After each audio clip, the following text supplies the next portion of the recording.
Hello to everybody. Welcome to today's webinar on the National Science Foundation's Discovery Research Pre-K-12 Program Solicitation. I'm Catherine McCulloch from CADRE, which is the DRK-12 Programs Resource Center.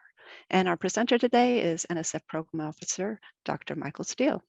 Today's webinar is being recorded and the slides and recording will be posted to CADREK12.org in our proposal toolkit. The CADRE website also has resources for implementing projects, information about past and current funded projects, and synopses of DRK-12 research. We hope you'll explore the site. And with that, let's get started. Mike, I hand the virtual microphone over to you. Thanks, Catherine, and thanks to the whole CADRE team for putting this together. As Catherine mentioned, my name is Mike Steele. I am currently the program lead for the DRK-12 program. So the DRK-12 program, we are working, if you've looked at the solicitation in years past, the first thing I'm going to let you know, first and foremost, is we haven't changed anything with the solicitation this year. So if you've applied in the past, you don't need to worry about what's new because the answer to that is nothing. So DRK-12 program is our flagship program in the Division of Research on Learning for formal pre-K-12 education. It relates to everything within the broad STEM umbrella. So you see the mission as it's noted there. The submission deadline for this year, roughly the same as last year, first week in October, October 5th, 2022.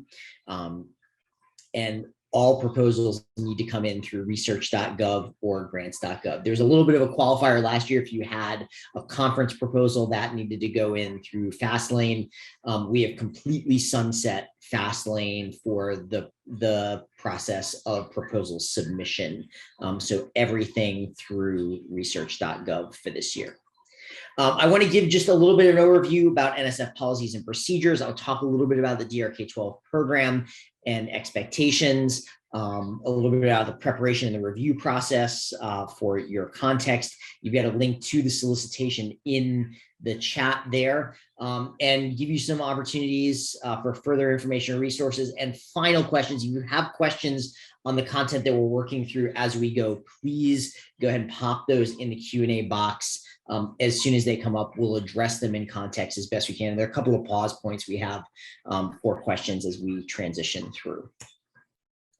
So with that, starting at the big picture level, our overall NSF policies and procedures, the Proposal and Awards Policies and Procedures Guide, or as we affectionately refer to it, the PAPG, is updated roughly annually. Last year when we gave this webinar, we were just moving into putting NSF 22-1 into effect, and that was in effect for this year, for the past year's competition. It's going to be in effect for this year's competition as well. So also another bonus, nothing's changed with the solicitation, nothing's changed with the Proposal and Awards Policies and Procedures Guide. There is one little thing that's changed in terms of sam.gov, which is your organizational registration system. All submitting organizations have to have active registrations. We've moved to this unique entity identifier, UIN number. I want to note here that if you don't have one or if you need to renew yours, the General Services Administration, the GSA, is experiencing a pretty significant backlog in validation requests right now. So particularly if you're a new organization, you need to jump right on this and get registered in this system. There's a lot of grace that I can extend if there are technical issues with proposal submissions or other sorts of challenges where we can let something come in the door if there's been an irregularity or if it misses the deadline by just a little bit. This is one thing that I have no ability to offer any grace on. If you don't have a SAM number, the message is wait until next year. So if you're a new organization, please make sure you get on this as soon as possible. Again, a reminder that research.gov, grants.gov is the way to go. If you submit via Fastlane, the proposal is going to be returned to you, and it's probably going to happen after the deadline, so you won't have a chance to go back and redo that. So, and as is noted in the chat, there's an informational webinar available to you to get you up to speed on using research.gov. If you used Fastlane in the past, this is way simpler and way more user-friendly. And it does a lot of our compliance checking right out of the gate. So it avoids some heartache on that front. As a funding agency, people ask us a lot of time, well, what are you interested in funding? And my answer to that question is, what are you interested in doing? We're a field-driven funder. We fund work in STEM education in any area of science and or engineering that's supported by the agency. As a program director, we're a part of the decision-making process. We can give you some limited feedback. Usually it's related to how well your idea fits with the parameters of the solicitation, which in DRK-12 are fairly broad because we're looking for anything related to formal K-12 education within STEM. A little overview of the timeline. A lot of times they get a question about why are things taking so long? Did you forget about my proposal? We didn't forget about your proposal. We know it's there, and proposal processing is basically a year-long process for us. So on the left side, you see we announce an opportunity. Yeah, ours is already out there. The communities submit via research.gov, grants.gov. Those arrive at NSF to us as program officers. There's a process that then we go through for compliance checking to make sure all the right documents are there, they're in the right format. So when we're able to put those in the hands of reviewers, that everything is aligned properly. After that, we assemble panels to engage in that peer review process. That most of the time that's a panel. Sometimes there are external ad hoc reviewers, particularly if we need a particular area of expertise that's tough to get. Once the panel convenes and weighs in, we as program officers go ahead and engage in our own analysis and review, looking at what's been highly recommended across the spectrum of the program. And then those move to the division director for their review and approval. They then move to an entirely separate unit within NSF, the Division of Grants and Agreements, that looks over everything from a technical, from a fiscal perspective. And then it's only after all of that, if all the recommendations are positive all the way through, that you'll receive that lovely letter that says we've awarded your proposal. So it's a long, it's a rigorous process. It's a substantive process. You're interested in learning more about the process, and you'll probably hear me say this another couple of times during the next 49 minutes and 12 seconds. Please volunteer to be a reviewer for the program. You can't review in a year that you've submitted. So if you're going to submit this year, you have to wait till another time to review, but it's a great way to get good insights into the process. In terms of eligibility, another question that we get asked a lot, and almost always your first stop to try to answer these questions is that Proposal and Award Policies and Procedures Guide, NSF 22-1. Chapter 1 of that document talks about eligibility. Any organization, you have to be registered in the SAM.gov system, is eligible to apply. Individuals can apply. Awards are to organizations, not to individuals. If you're a potential new awardee, let's say you're an educational nonprofit, you're just getting off the ground, you're like, I'd like to get in on this game. You can do that, but as a new performer, you must demonstrate acceptable accounting mechanisms that have to be in place to be recommended for funding. This is part of that review in our divisions of grants and agreements that we go through. There's a bunch of documents that are available.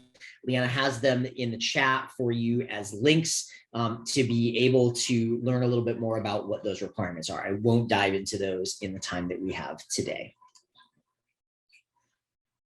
Another thing you're often going to see, in fact, you may have seen the one that I've got here on the screen recently, are Dear Colleague letters. Dear Colleague letters are basically our way of calling attention to particular ideas within the community. They're not new funding opportunities. In fact, if you look at most Dear Colleague letters, you'll see that they reference which programs are eligible for them. This calls the field's attention to particular areas of interest within existing funding opportunities. So for example, we just recently had a deadline for this dear colleague letter I have on the screen, NSF 22-071, which is supplemental funding requests for data science education for existing projects. So you had an existing project that had some relationship to data science and you wanted some extra funding to really amp up the data science education components of it. That's what that dear colleague letter shared with the community. So be on the lookout for these as they go. Again, not new funding opportunities. As is noted in the chat, CADRE posts our dear colleague letters as soon as we let them know that they're up and available. So you'll see them promoted there as well as through other NSF channels. There's some other NSF DRL-based programs that you may be interested in. You heard me mention that formal education is what we do in DRK-12. If you're interested in more informal settings, after school, museum, public, citizen science, the ASL program, Advancing Informal STEM Learning, is the place for you. There are our sibling program in the context of informal education. And then we have a number of other programs. CS for All is a focus on computer science, although certainly there are computer science projects that we fund here. If technology and an innovative use of it is really the focus of your work, you may look at the iTest program. If you're trying to decide, am I doing applied research or more basic fundamental research? If you land on the more basic side, you might take a look at the EHR core research, the ECR program. And then what used to be known as our cyber learning program, we've reimagined into research on emerging technologies for teaching and learning, or the REDL program. And most recently, I think our newest program of them all, our racial equity in STEM education program, EHR racial equity. That's one that has a rolling set of deadlines, usually a couple of times a year even. So that's one worth looking at if you're doing work in that equity space in STEM education. All right, with that big overview, let's dive a little bit into DRK-12 specifically. So DRK-12 is designed to catalyze the research and development, and that's really almost the most important part of this statement, research and development. We're not going to fund something that's just curriculum development. You're interested in developing some instructional materials. Hey, that's cool. Totally behind that.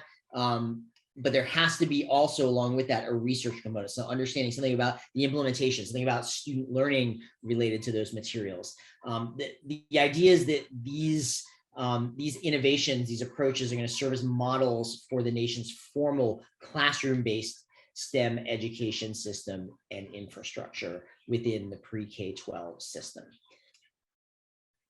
You can find examples of DRK-12 funded projects that give you a sense of what's fundable at our official NSF award search page. That link takes you right to things that are funded under DRK-12. This gives you titles and abstracts.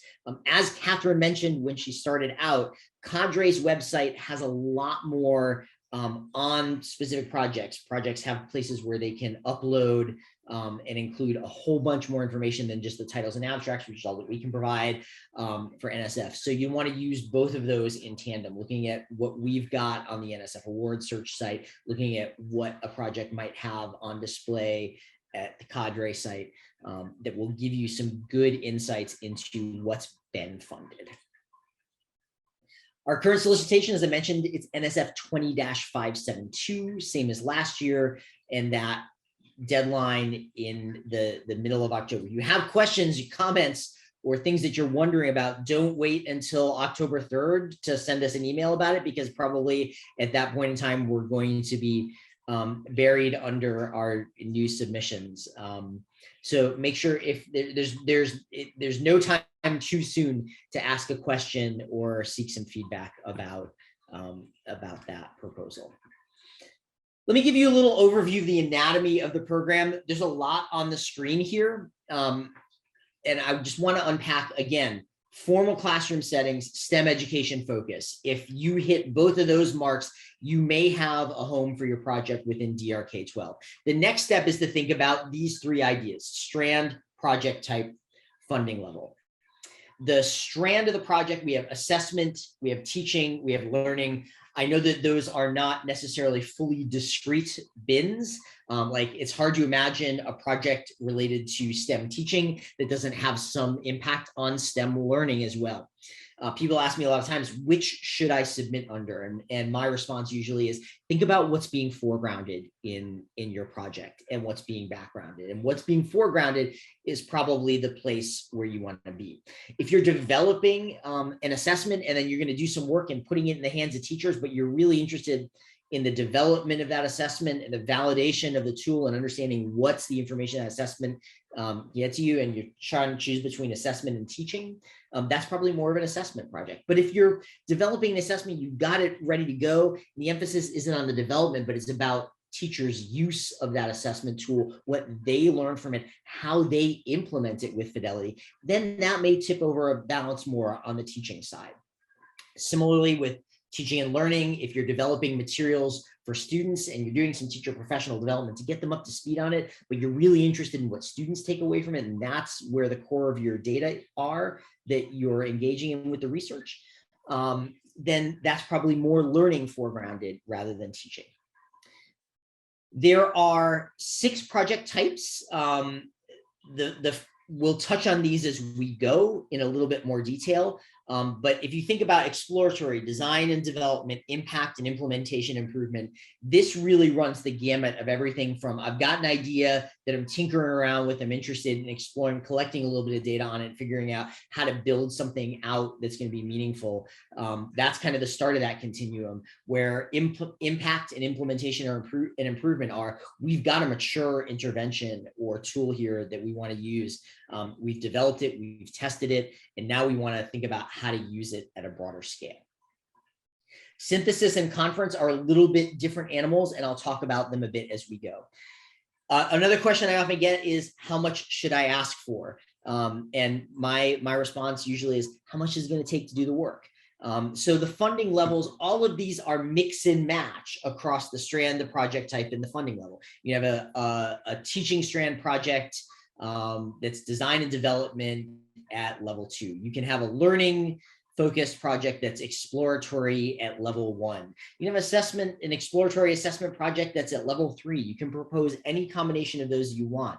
My recommendation in terms of funding level is you need to justify why that's the amount of money that you need to do the work and how that gets the work done. People often ask, is it better to ask for less? And the answer is not necessarily. Again, ask for what you need to do the work and justify that well in your budget justification. Is it easier for us to fund projects that are lower dollar amount? Well, of course, but I also don't want a set of reviewers to look at a project and say, oh, I don't think they're going to be able to accomplish everything they promised here with the amount of budget and the amount of time that they've set aside to do that, or they're looking for input from teachers or teachers' time to do professional development, and they haven't funded that well. That's going to move your proposal kind of down the list in terms of priority. So always, always, always ask for what you need and justify that in the budget justification. Really important piece. Synthesis and conference proposals you see have their own dollar amount limits. And some additional parameters around them. Again, we'll talk about that a little bit as we go through the project types. So I want to touch on a little bit about what distinguishes each of these 6 project types from one another. And there's a lot more detail in the solicitation. Please, before you get started, read the solicitation. As you're working on your proposal, read the solicitation again. Before you push the button to submit that proposal, read that solicitation one more time and make sure what you propose is really meeting the mark of those descriptions in the solicitation. So let's start with exploratory studies. So exploratory studies establish kind of the basis for the design and development of an intervention. You've got an idea, you think you could design something around it, you're just at that starting point. You want to explore those relationships among some of the design features that you're kicking around for these ideas and what the outcomes might be it learning, teaching, assessment. You have to have a conceptual framework or a theory of action that's grounded in the literature for this. So exploratory is not completely freewheeling. It needs to be grounded in the literature. It needs to have a theory of how you think these things are going to work. But really, your idea here is that you're testing some features, some factors. You're trying to get some information about some learning outcomes. And your exploratory proposal needs to provide some evidence of the factors that you've identified that you think are going to be associated with those learning outcomes. So that really is kind of the engine that would drive that work. So that's a quick bit on exploratory studies. Design and development, and this is where we receive the bulk of our proposals. You've got something that you've got designed. You want to continue to design it. You want to implement it in practice. You want to study what those outcomes are. So you're specifying a problem to be addressed. You're justifying why that problem is important. You're describing how your idea differs from existing practice. It's rare that we get a proposal at NSF, particularly in DRK-12, that I read and say, I don't think this is good work. Almost everything that comes in is going to be good work that's going to benefit the students and the teachers who might be a part of that project. What really distinguishes a project as worthy of funding is that it talks about this idea of how is what we want to do different from existing practice. Why is it innovative? Why is it transformative? How is it going to change the landscape of STEM teaching and learning in some way? The theoretical background for a design and development project, you've got to have a strong rationale from existing research from this work. It has to be compelling. It has to describe how those components in your design are related to those intended outcomes and have a well-explicated theory of change or logic model. You got to have some methods in here, obviously, for the research component of this. There are some methods for developing the innovation in such a way that it can be used. So what is your design process? Are you engaged in design-based research? Are you engaged in a collaborative design process with teachers and researchers or students and researchers? How are you collecting the data that talks about the impact of the project, the feasibility of the implementation? And how are you thinking about collecting some pilot data on the promise of achieving this expected outcome? You don't have to have pilot data necessarily for a design and development project, but it sure helps. It gives us some evidence that what you've got designed has the potential to achieve the outcomes. In terms of stage, design and development projects, you can designate as early stage or late stage. Both of them must be clear about how you're continuing that development process. How are you receiving feedback? How are you redesigning the intervention that you're working on? If there is an early version already of the work, then you're probably looking at a late stage proposal. And late stage proposals should also start to push towards estimates of effect size by the end of the project. Like, how impactful is this work? So Lisa asked what's the primary difference between an exploratory and design and development project. In a design and development project, your emphasis is on the design of those materials and the study of those materials. In an exploratory project, you still may be designing materials, but that's really the emphasis there, is getting clear on what are the key features, components, design principles of the intervention that you're looking to design. So you may still be figuring out what are the important features of this thing. In a design and development project, you've got an idea going in what the important features of this thing are, and you're now seeing how does this thing work as we implement it in the context of teaching, learning, assessment.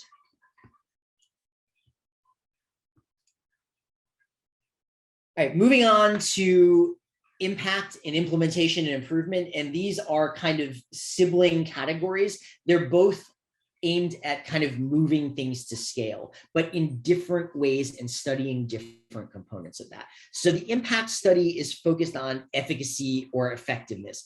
When we define efficacy, we're talking about that as the impact of the project under ideal conditions. We're talking about effectiveness. We're talking about the impact under normal conditions. Effectiveness is probably something that resonates with us in the K-12 space a little bit more, because I don't even know what we consider ideal conditions in the context of classroom teaching. Is there even such a thing? Although you might think about something like teacher professional development, or something that's very tightly scoped, like a student assessment that's going to be used in a particular way. Those might be places where there are some very clearly defined ideal conditions for use. I think more often than not, we're going to be talking about effectiveness, more normal conditions. An impact study should include evidence from experimental or quasi-experimental designs. There's still a lot of flexibility within those two categories for what that might look like. So we encourage you to make use of that flexibility. It doesn't have to be strictly quantitative. Like, there are plenty of great mixed methods, mixed method experimental and quasi-experimental designs out there that you can leverage. So I don't want you to take experimental and read it as strictly quantitative, because that's not what we mean by that piece. In terms of implementation and improvement, this is looking at scale in a different way. So the focus here is, what does it take to make an innovation successful when it's implemented at scale? What are the conditions under which the intervention works most effectively? And implementation improvement really focuses on rapid, iterative, context expanding research cycles. Vina asks, are qualitative and ethnographic projects welcomed?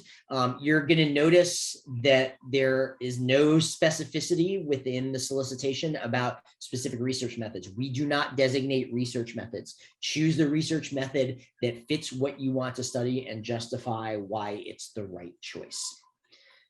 We've got an attendee that's asking, can a DRK-12 co-PI submit in October and also July for a career grant? Well, that depends. You cannot submit the same idea under consideration for multiple NSF programs. If you do that, you will get one, whatever one came in second is going to get returned to you without review. Once that review is completed, you can resubmit it. Everything is treated as a new submission at NSF. But you do have to show that you have substantially revised that, even if it's across programs. That's one of our first bits of compliance checking, is looking at the extent to which a proposal has been revised. We don't want to waste our peer reviewers' time with looking at something that's already been looked at by a team and that hasn't substantially changed. So that's one of the reasons that we do that, is to protect the time and the efforts of our peer reviewers. Some other questions here. What questions do panelists ask when evaluation of a late stage proposal will differ from existing practice? I'm not sure I quite understand the nature of that question, but I will do my best to address it. A late stage design and development proposal has to show how this work has been iterated. So if, let's say, we funded an early stage proposal with the same idea, or you've already developed the tool, maybe we didn't fund it, but you've got something developed. The research plan for a late stage has to talk about what are the new insights that we're going to develop from this work. It can't just be, please give us some more funding to continue working on implementation. You really have to be clear on what the new insights, what the new pieces that you're going to study, and what the new aspects of development are. I think that's a place where panelists often are looking for those answers. Are you able to submit more than one proposal? Is it recommended? Can more than one project receive funding? This is multiple questions in one. Is it advisable to connect with a program officer in advance? Yes, it is. We're happy to advise, but I'm not gonna compare one proposal to another necessarily to talk about which one is stronger. You're able to submit multiple proposals from an institution or even from a PI, and it's up to you. Your institution may have policies that govern how many proposals. And so that's something that's something you're gonna have to consider. What's the timeline for supplemental funding requests? That's a little bit beyond the scope of our webinar today. I would encourage you to reach out to your program officer about supplemental requests and what the timeline will be for that. All right, moving on to those last two categories that I talked about, synthesis and conference. Synthesis includes a wide variety of ideas. So literature reviews, syntheses, qualitative meta-syntheses, and meta-analyses. And these have to have rigorous research methods behind them. Contemporary research designs are an absolute must. There have been a lot of advancements in the work of research syntheses, in meta-analyses, in ways to engage with qualitative and mixed method meta-analyses in the past decade or so. And so what we're looking for to fund a synthesis, first of all, the category recognizes the fact that this work takes time and effort and energy. And so 3 years up to $600,000 for a synthesis proposal, we're really looking for something substantive that's going to move the field forward. So these synthesis proposals really have to represent contemporary sorts of context, and you need to justify kind of how this idea is important for the field. Conference proposals. So this is a convening, but it can't just be, I want to get some people together and talk about a topic. Conference proposals still have to be research and development proposals. So that means you may get some people together to work on the development of an idea, but there has to be a research agenda that would come out of that. There have to be artifacts that really move beyond, hey, we're gonna write some conference white papers and pop them up on a website. Like, you still have to demonstrate what the impact is going to be on the field for a conference. Please contact a program officer before submitting these. We can help guide you about what that might look like and help you think about how to advance research or the research agenda for the field in some context. Let me talk a little bit about change models, theories of action, frameworks for a moment, and then I'll pause and address the couple of questions we have queued up. If you have more, now's a good time to type them in there. So in terms of change models, you want to think about how to scope your change model to the right grain size. So here's an example. It's kind of a generic example drawn from our years of experience in looking at this. So you got effective STEM education and materials and resources and equity and quality teachers and a STEM discipline and authentic student engagement and engaged communities of practice and all these double-sided arrows saying these all relate to one another. All of that's true. And these are all important parts of the system. But if you're looking to fund a study, a design and development study, something inside DRK-12, this is too big. This is not the right grain size. Like, we want to zoom in on what are the particular interactions, what are the particular factors that we're looking at within what we're proposing. On the other side of the coin here, this is a change model that may be a little bit overly simplistic. So let's think about, we're going to engage in some professional development around teachers' pedagogical content knowledge on fractions. It's going to change their pedagogical content knowledge. It's kind of that arrow going up. It's going to impact their fraction instruction, and that's going to ultimately impact student fraction learning. Again, nothing wrong with that set of ideas. Like, that's exactly the sort of mechanism that we think about to really move the needle on some student learning related to fraction. But this is too simple. You need to talk about what are the specific design features, the aspects of the professional development that we think are likely to shift teacher knowledge and teacher thinking. Why do we think they're likely to shift that? How do we see those as being integrated into instruction? Because we know just changing teacher knowledge doesn't always result in changes to instructional practice. How do you see that mechanism is playing out? What are we looking for in student learning, and how does that trace all the way back to the features of the professional development that we engaged in? So thinking about these, you want to be somewhere in the Goldilocks zone between these two, this kind of overly general, overly broad one I shared, overly simplistic one, somewhere in the middle of that. Oftentimes we're asked about commitment, interest, and focal areas. There are some particular areas that are called out in the solicitation as things that we're interested in funding. Oftentimes those Dear Colleague letters also call our attention. These are not limiting and not exclusive. So if you see we put out a Dear Colleague letter related to early childhood formal education, that doesn't mean that everything has to come in related to early childhood. We're not going to fund anything else. That just says, hey, we're particularly interested in some more stuff in this area. Please bring it to us. So any of the projects that we call out in these areas should still fit the core DRK-12 mission. And if you have a question about fit, get in touch with us. We're happy to help think about that. All right, so we got some questions in the Q&A. I'm going to pause for just a moment and answer those.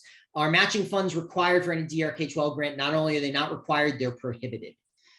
Can an exploratory project that is funded then be submitted as a design and development proposal? Yes, but not at the same time.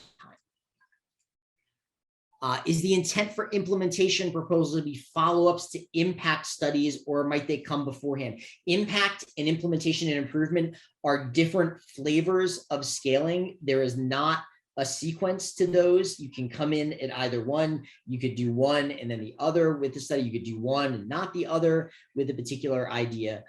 So it just depends on what you're interested in learning about. If your proposal is adding several new features and aspects to an existing digital learning environment, is it design development, early or late stage? Let's try to stick to one question per entry. It makes things a little bit simpler. Does it even matter what type of proposal it is? If it's STEM, yeah, it does matter. It does matter what type of proposal it is. If you submit it as a design and development study and it looks more exploratory, you're still trying to figure out the features, then it's probably not going to review well. If it comes in as design and development, but the design and development looks like it's already done, then a merit review panel is going to take a look at it and say, we don't understand what the new work is here. Like, this seems to be, it's more studying the impact. So you want to come in, you want to use that project type to orient the reviewers to what they should be paying attention to in your proposal, what you're really interested in studying. In terms of specifics, is it this, is it that? Send a 1 to 2 page summary to the DRK-12 email address. We'll get it to the right person to be able to help assess the specifics of that. Can you quickly describe the conference proposal? I think we've covered that a bit. The conference proposal, again, has to be a convening that moves the field forward in a particular way, provides a research agenda. There has to be a purpose to the convening, why you're doing it, and then you're going to look at what those outcomes are. Again, looking at existing proposals that we funded in this space is a really good way to take a look at what's been successful in this area. How is DRK-12 planning to tackle changes to submission volume as a result of IES not competing this year? IES is a separate agency. We certainly correspond with what they do, but it doesn't materially change what we do. Proposals that focus on affecting state policy changes, are those a good fit? Again, write up your idea, send it in, and we can advise on that. I think the question is maybe, it depends, but it has to relate to the formal K-12 space. The state policy certainly has the potential to do that, but we need to take a closer look at that idea. All right, moving forward a little bit with some of the nuts and bolts of proposal preparation. And this is a place where I commend you once again to the CADRE website. There are tons of tools that they have developed and developed for a long period of time that support your work in preparing every aspect of a proposal. If you have questions about how to put a budget together, and your own institutions, folks are having trouble answering them, go to the CADRE site. They've got materials on that. If you've got a question for a particular idea, if you got questions about what's a good evaluation plan, go to CADRE. They've got materials on that. But I give you some quick hits in terms of solicitation here. You must pay attention to 2 parts here: the Proposal Award Policies and Procedures Guide and the section of the solicitation, section 5, that talks about proposal preparation and submission instructions. This is the place where people ask me a lot of times, why does a proposal get returned? It's usually because you did something you weren't supposed to do related to the guidelines. If there is a conflict between 22-1 and what you see in the solicitation can be more specific. That will win. So that's one way to take a look at those. The project summary, this is the 1-page summary that goes in the front. This is really important because this helps us figure out who the right reviewers are for a proposal. So this is not just Mike's interested in gatekeeping some technical aspects of the work. This helps us get your proposal in front of the right experts to review it. So talk to us about the type of study: exploratory, design, development, impact, implementation, improvement, conferences, syntheses, and the main strand that's addressed. The second sentence should identify the discipline. What aspect of STEM are you working in? What are the grade or age levels that you're targeting? Again, this helps us get it in front of the right people. And then you have to have statements on intellectual merit in the project summary, intellectual merit and broader impacts. If you don't have those statements, those are our National Science Board. They're essentially our bosses at NSF.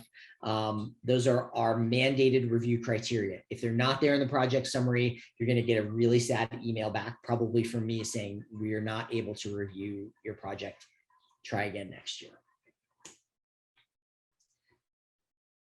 There's a discussion in the solicitation about mechanisms to assess the success of a project. We often think about this as evaluation. We talk about it as mechanisms to assess success for a particular reason. You have to have project-specific external review and feedback. This could include an external review panel, an advisory board, or a third-party evaluator, or combinations of those depending on the size and scope of your project. It should be sufficiently independent and rigorous to influence the project's activities. So don't tap your buddy in the department who does evaluation work to evaluate your project. That's not going to be looked on kindly by reviewers because it's not external. Even somebody within your own university, you've got to clear a pretty good bar to convince panelists that that is truly external review. Get somebody or multiple somebodies from outside to help guide your work on the project.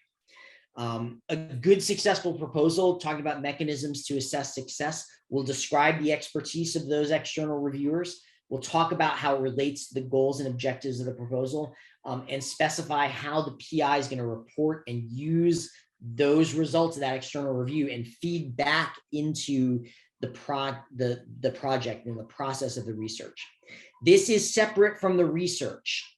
What is not going to be successful is if you say, my team is going to design the thing and I'm going to hire an external reviewer to conduct all the research on it. That's not what this is intended to do. Mechanisms to assess the success, your advisory board, your external evaluators, they're there to say, is the project accomplishing the goals that it set out to accomplish? So you're doing the design development, your team is doing the research. The mechanisms to assess the success are your advisors, your overseers, your evaluators that help tell you, are you doing this well? Supplementary documents are welcome. But again, this is a place where often I have to send unpleasant emails back that say, no, I'm sorry, we're not going to review your materials. Don't submit appendices. Don't submit anything that isn't on this list, because that will automatically get your proposal returned without review. So brief letters of collaboration, don't attach attachments. They're not endorsements of your project. They're letters saying that they will collaborate with you. NSF 22-1 has recommended language for this. It's not required, but it's strongly, strongly recommended. If you don't want to risk getting something returned without review, use that generic language that we have in the Proposal and Award Policies and Procedures Guide. A list of personnel on the proposal has to appear at the end. That's a really easy one. That's one people miss and things get sent back. A data management plan, if you've got a postdoc, there has to be a postdoctoral mentoring plan. And there's some guidance on how to prepare these. If there's any other document that's in here that's not supposed to be, it's going to get returned without review. I have no leeway on that particular point. Budget's another place where you get questions. And again, this is what I said earlier. Make it consistent with the level of work that you're proposing. You don't have to request the maximum. And there's oftentimes a question I get about the NSF 2-month rule. NSF requires that you cannot ask for more than 2 months of salary from senior personnel. So PI, co-PI, senior personnel, unless you have justified it in the budget justification. So if you're going to exceed that 2-month limit, you have to say why. There are not any additional requirements or waivers for this type of position or that type of position. If you're exceeding 2 months, you have to tell us why, and you have to justify that. The Biosketch, current pending and support document, NSF 22-1, and this expanded the Biosketch to 3 pages rather than 2, gives you guidance on the format and templates. If you don't use the templates that we provide, you may get one of those unhappy emails from me saying we can't review your proposal. This makes sure we're disclosing standard sorts of things.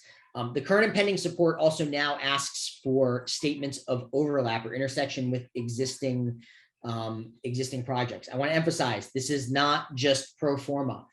If you've got several projects that are related, and many of you that are longtime proposers and have been funded do, you need to tell us about how what you're proposing intersects with that other work. If there's an intersection, that doesn't mean that we're not going to fund it. We need to understand where those intersections are and articulate to make sure that there aren't any conflicts of commitment in terms of the work that you have and the work that you're proposing to do. So please don't just say, oh no, there aren't any. Please be upfront and be detailed about where those are. Reasons to return without review. I think I've talked about most of these now at this point. So violating the formatting rules, too similar to a previously submitted proposal that didn't get revised in a particular way, failure to address intellectual merit or broader impact in the project summary, any unauthorized documents or data, or in the supplementary documents section, no postdoc plan, no data management plan. We have one question. Do you need to include a document about facilities and resources? Yes, that's not in the supplementary document section. That's its own document that has to go in. Question, must IRB approval be in place prior to submission? No, but check the right box on the front page. Oftentimes, if you say it's pending, and then we come back 6 months later and say, hey, can we have the approval? And you say, oh, we didn't go out getting it. Then we're gonna have some questions about that. So if you check it as pending, start moving it through your process. That's, if your proposal is a candidate be awarded, that's going to be something. So it doesn't have to be approved. It doesn't have to have an approval before it's submitted, but it does have to have an approval before we can award it. So you're gonna avoid slowdowns on the back end if you get that clearance right up front.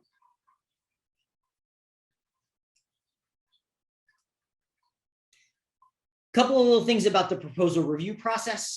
Proposals are reviewed by panels that are composed of a range of external experts. So educational researchers, content experts, teachers, developers, wide range of folks. We, as I mentioned, have 2 review criteria: intellectual merit and broader impacts. Let me touch on these really briefly. Intellectual, and these are equal. People ask me, well, which one's more important? They're equally important. That is mandated to us. The project must have both intellectual merit and broader impacts. The intellectual merit is this good, sound STEM education research? Like, is it well designed? Is it thoughtful? Does it build the field in a particular way? And then broader impacts really takes a look at, is it good? And is it going to matter? Is the broader impacts, like, is this going to benefit society? Is it going to advance desired societal outcomes? Is the way the NSB the NSB review criteria talk about it. As I said earlier, almost every project we get is going to benefit the students and or the teachers who are going to be a part of that work. But broader impacts, as the name implies, is bigger than that. How is this going to extend beyond just the people involved? How is it going to inform the field? How is it going to travel beyond here? Again, that proposal review process and timeline, you're talking about generally a 6 to 9 month process in most cases. That varies from proposal to proposal and depending on when things move through the system, but be prepared for this to take a minute. If you ever have questions about where a proposal is, you're welcome to email your program officer related to that. And we can tell you a little bit about where it is in the process. But if you don't hear from us, no news is not good news, is not bad news. No news is no news. No news means we don't have an update yet on your proposal. It's still working its way through parts of this process. All right, we're gonna have some time for questions. I see a couple teed up. So now's the time. If you want one answered in the next 7 minutes and 21 seconds that we have, get it in there now. For more information, you see this general email address, DRL-DRK-12 @nsf.gov. Those of you who have been around the field for a while might say, hey, you used to publish this list of program officers. Why don't you do that anymore? And we don't, and there's a reason for that. We are moving to these general email addresses so that we can best connect you with the expertise that we have within our program officer staff. So you don't have to look at that list and say, who do I know and what do they do? Like who's my elementary science person on this list? Who's my secondary math person on this list? That's probably me actually. But send it to the general email address. It's not a nameless, faceless email address. It ends up in my Outlook right here on my screen when you send it.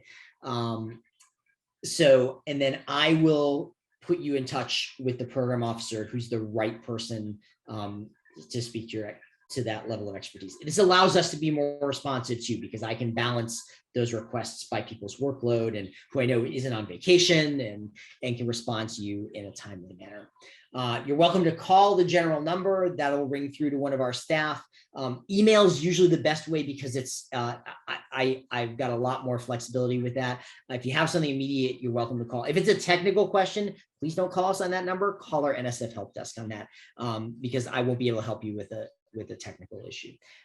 Or get in touch with the DRK-12 program officer. Now that we're back to more live conferences, we're out on the road at your conferences. We're happy to chat with you in those places. All right, so some questions. Type some in. I'm going to tackle some there. Where can you find Dear Colleague letters? They're on the NSF website. And again, as CADRE mentioned, they publicize the ones that are most relevant to DRK-12 as we go. Is there any preference for a PI with certain characteristics? Professor versus lecturer, PhD, researcher versus center director? No, if you've got the expertise to do the work, we're interested in supporting you to do the work. The only caveat would be a graduate. Remember, a graduate student might be a little bit sticky as a lead PI. Remember that awards are to organizations, not individuals. So let's say you're in your 4th year of PhD studies, you're going to be working on your dissertation, things like that. You're going to be changing institutions pretty soon after that. So putting in a 5-year project probably isn't going to make a whole lot of sense. Does teacher preparation fall within the purview of DRK-12's focus on the formal STEM education infrastructure? Yes. Teacher preparation may also relate to the Division of Undergraduate Education's IUS program. And of course, I can't quite gather all of the acronym. Improving undergraduate STEM education is that acronym. So that's a place where there is some intersection, but certainly DRK-12, we funded a bunch in the area of teacher preparation. Is there any benefit to 2 colleges collaborating on a single proposal? You tell me. If you think that's helpful for your expertise, absolutely. But our review criteria are intellectual merit and broader impacts. They're not how many institutions or how many collaborators. And I don't say that to be flip. I say that those are our review criteria. The only things we're allowed to assess on these projects are intellectual merit and broader impact. So if you're making the case for more collaborators, talk about how that relates to the intellectual merit and the broader impacts of your proposal. How many exploratory projects do we receive in a typical year? We don't share that information publicly. Other questions people have?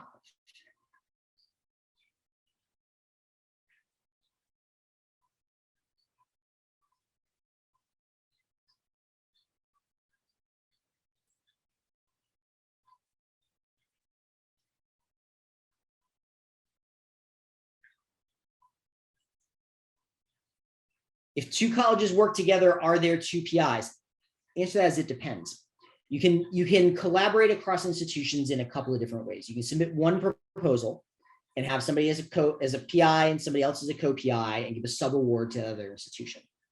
You can also submit what we call collaborative proposals, which means each institution submits their own proposal. The text of the proposals are the same, and you've got different budgets for different institutions. Is there a better or worse way to do that? No. Makes no difference to us. The differences relate largely to indirect costs and autonomy over the budgets. So when you do a collaborative proposal like this, each institution has control over its own budget. If you have a subaward, then that lead institution is the one that gets control over the budget. Approximate funding rate, we don't share that publicly. Can you share which categories tend to be more or less competitive? No, we don't share that information publicly. Will the presentation slides be available? The presentation will be available on CADRE's website, so you have that ready to go. If you're funded and you move to another university, can you take it with you? That depends on if your funded university is willing to do that. So again, awards are to institutions, not to individuals. So if you're going to be changing institutions, the institution you're coming from and the institution you're going to both have to agree, yes, we'll transfer this award. Most of the time, that's the thing that happens. Every once in a while, an institution says, no, we have somebody else here who can do this work, and just transfers it to someone else. And that's entirely their right to be able to do.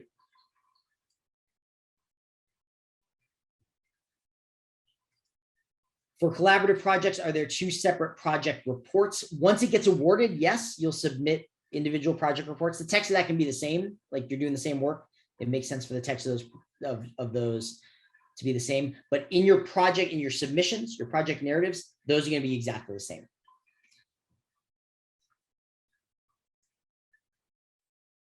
All right, a few more seconds for a last question or two that's coming in. I'm watching that box like a hawk.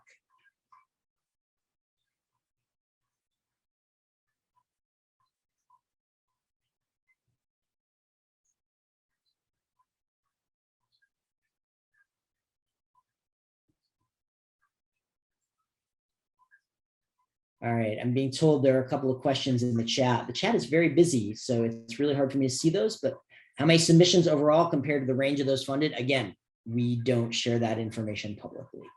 But thank you for asking.